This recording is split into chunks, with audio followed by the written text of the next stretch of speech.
Have you been suffering from bad breath? Do you feel embarrassed because your breath does not smell good? Do you have to go brush your teeth or chew gums often to mask the breath smell? Or is your relationship affected by the smell of your breath? You are not alone. Bad breath is a common condition affecting about 50 to 65% of the world population. While many times bad breath is due to dental hygiene, most of us have been forgetting that we breathe through the lungs and not just through the mouth. Therefore, the bad smell might very well come from the lungs. Do you know that asthma and inflammatory airway diseases are the most common misdiagnosed and underdiagnosed condition? It occurs more often than you thought. This condition is just allergies of the lungs, or specifically the airway linings.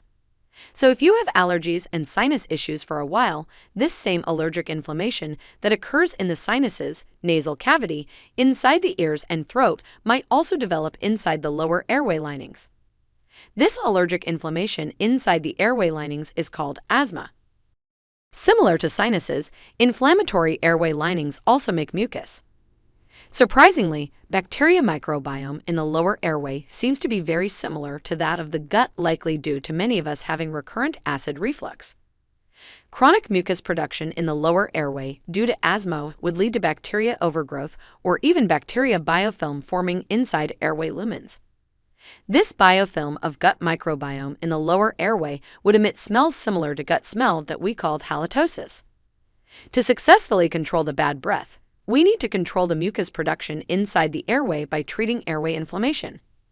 Fixing dental problems would not work in this case. Therefore, if you have been suffering from having bad breath, come check your lung health with an allergist immunologist.